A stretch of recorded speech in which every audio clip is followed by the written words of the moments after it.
Hello, everybody. Hopefully, you're having a wonderful, fantabulous, and mystical day.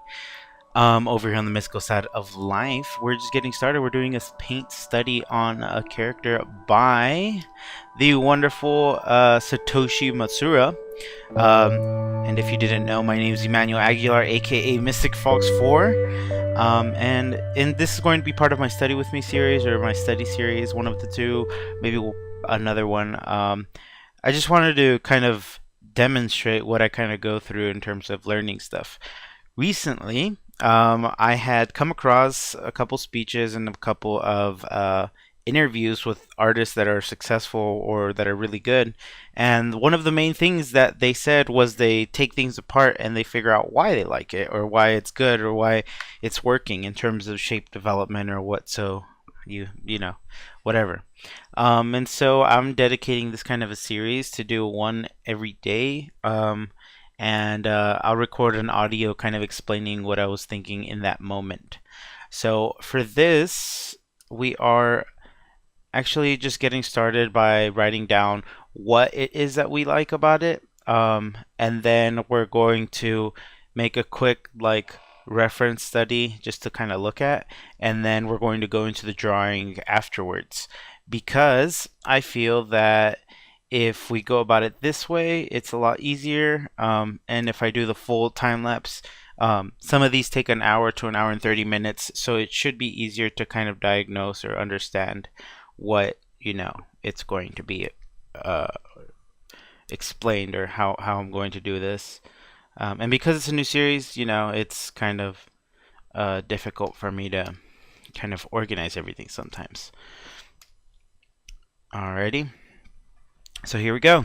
So I started off by just starting drawing the actual character in the frame or somewhat of a character that's similar to the one in the frame. So some of the notes that I wrote is that it's shape heavy. The shapes are very heavy. The line weight for this piece in particular is pretty how would I say it? Uh, it focuses on thick and thin.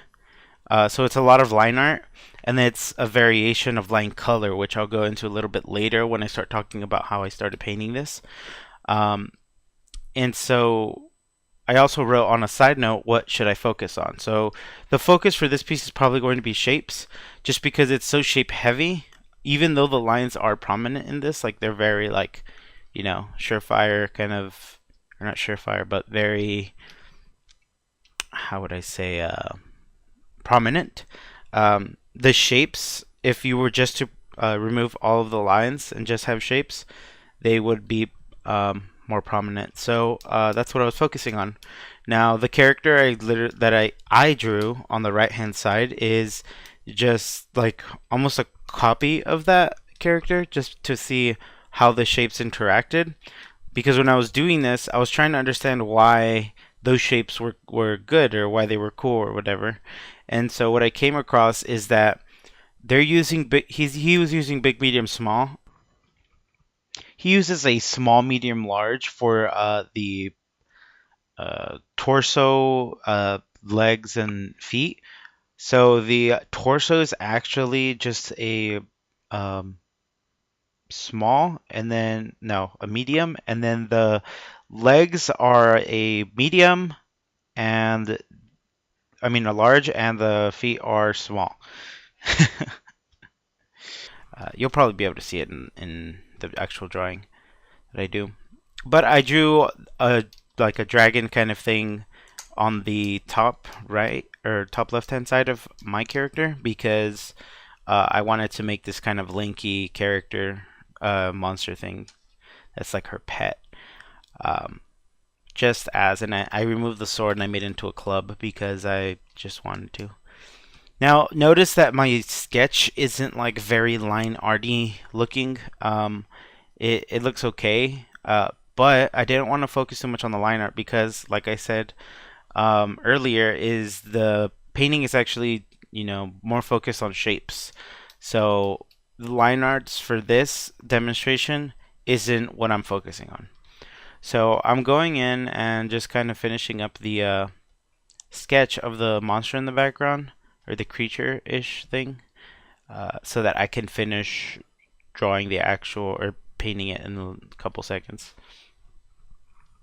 One thing that I did struggle with in terms of like getting that aesthetic for this drawing or for this study is that um, I'm not one that's really good at line art. I like to do just rough sketches and just have shapes tell what I'm doing and then just paint over that.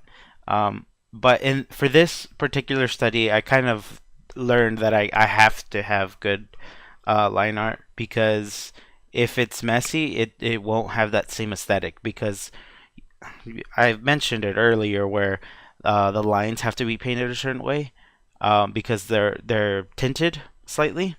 I didn't tint all of the lines just because my line art isn't all that amazing, but I did tint some of them. So I tinted them like a deeper red, and on the right hand side of the or on the left side of his painting or his drawing, you can see that little palette. I put that there. It's basically just the colors that he used to make the piece. All I did was actually um, kind of take a few of those and play with them because I'm just trying to get the shapes down first. So, with that being said, I started painting it a little bit a while ago, and you can already kind of see it start to come together. He also did a cover overlay, which I don't remember if I did, but if I did do it, then you'll see it. So at this point, I'm actually just laying in the shapes. That is top, side, and bottom. So if you look at it as like a square, you'll see the top side is the lightest, the left side is the second to lightest, and the bottom is black, or the darkest. I mean, not black. And so that's what I'm doing right now. Is I'm just laying in the base color, and then I'm doing the side or the bottom, whatever it is, and yeah, just to give that shape form. So as you see, I'm doing the like monster in the background. I'm kind of adjusting my layers and kind of going about it that way. But you can already see where I'm starting to paint on the lines.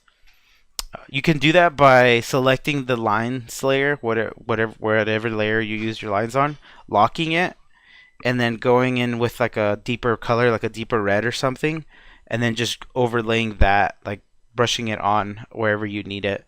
And it kind of softens up the lines, that is what I learned. But it's a cooler effect when your lines are cleaner. So if you want to use that technique, I would highly recommend cleaning up your lines and then putting that kind of color on it. But I feel like that would only really work with certain types of styles, so I don't recommend doing it for everything because some styles don't really have lines painted or drawn in. So here at this portion, I'm just kind of laying in the whites of the creature because I don't know if you can see on his creature, it's striped or kind of like scratched blue and a white or like a tan. So I did that kind of a pattern on this creature as well. I didn't put some of the shapes that he had used or she had used. Satoshi Matsura. That sounds like a male. I didn't use like the spear on the back or the shield. Instead, I just put a red backpack. Yeah, so. Okay, so at this portion, I'm actually laying in the shadows, by the way. Something that the other one doesn't have. Or, I mean, it does have it, but it's very subtle. I put it in a little bit darker just because I wanted it to pop a little bit more. And then after that, I just kind of softened everything up because I realized, yeah, it's way too hard. So at this point, I kind of started deviating from the actual study and I started kind of playing with it because I kind of learned what I wanted to learn in terms of what shapes it was doing, like what the shapes were doing in the piece, and then I just started playing with that and seeing how it would work or how it would play out if I were to change the shapes to make them different or like adding different layering techniques that I've learned to kind of make them pop. And so what I did is I gave like a color dodge over that, over the certain areas, and then I gave a color overlay, which is prominent in the one on the left, and then the one on the right, which is mine. I gave it more form, because I gave it the top shine, or the top light, whereas the one on the left doesn't really have that. It's very subtle, um, but it doesn't necessarily have it because it's mainly lit from the left hand side, whereas in mine is top lit. Um, and it's also a lot more contrast in terms of the values. Anyways, guys, hope you liked it. That's about it. That's the whole study. I don't want to make this, take forever. But if you liked it, make sure you leave a like, smash that like button, share it with a friend. If you thought you learned something from my study or my observations, then feel free to smash that like, or I already said that. Then feel free to leave a comment down below and let me know what you learned. And feel free to do a study of your own on any piece, and then just hashtag it Mystic Fox for study on Instagram and tag me. I'd love to see what you guys do. Alright guys, as always, stay mystical.